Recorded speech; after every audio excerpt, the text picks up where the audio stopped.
अतः श्रीशाकम्भर्यष्टकं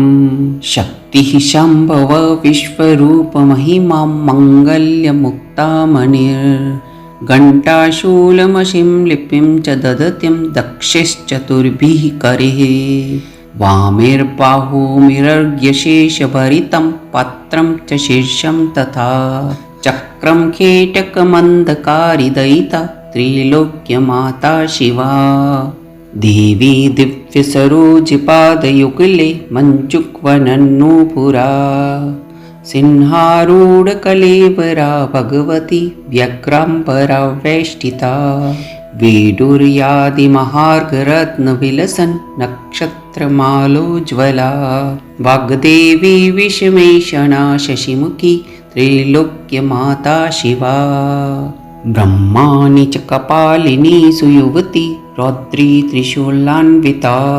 नानाद्यत्यनिबर्हिणी नृशर्णा शङ्खासिखेटायुधा भैरी शङ्खमृदङ्गघोषमुदिता शूलीप्रिया चैश्वरी माणिक्याढ्यकिरीटकान्तवदना त्रिलोक्यमाता शिवा वन्दे देवी भवार्तिभञ्जनकरी भक्तप्रिया मोहिनी मायामोहमदान्तकारशमनि मत्प्राणसञ्जीवनी यन्त्रं मन्त्रजपो तपो भगवती माता पिता भ्रातृका विद्या बुद्धिधृतिगतिश्च सकल त्रिलोक्यमाता शिवा श्रीमातस्त्रिपुरे त्वमब्जनिलया स्वर्गादिलोकान्तरे पाताले जलवाहिनी त्रिपथगा लोकत्रयी शङ्करी त्वं चाराधकभाग्यसम्पदविनी श्रीमुर्गनिलिङ्गाङ्किता त्वं वन्दे भवभीतिभञ्जनकरीं त्रिलोक्यमातः शिवे श्रीदुर्गे भगिनीं त्रिलोक्यजननीं कल्पान्तरीडाकिनीं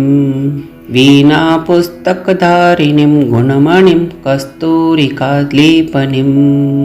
नानारत्नविभूषणं त्रिनयनं दिव्यम्बरावेष्टितं वन्दे त्वं भवभीतिभञ्जनकरीं त्रिलोक्यमातः शिवे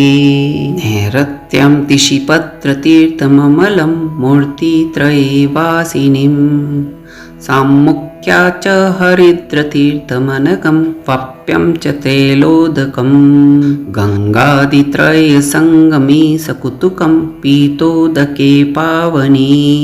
त्वं वन्दे भवभीतिभञ्जनकरीं त्रिलोक्यमातः शिवे द्वारे तिष्ठति वक्रतुण्डगणपः क्षत्रस्य पालस्ततः शक्रेड्या च सरस्वती वहति सा भक्तिप्रिया वाहिनी मध्ये श्रीतिलकाभिधं तव वनं शाकम्भरी चिन्मयी त्वं वन्दे भवभीतिभञ्जनकरीं त्रिलोक्यमातः शिवे शाकम्भर्यष्टकमिदं यः पठेत् प्रयतः पुमान् स सर्वपापविनिर्मुक्तः सायुज्यं पदमाप्नुयात् इति श्रीमच्छङ्कराचार्यविरचितं श्रीशाकम्भर्यष्टकं सम्पूर्णम्।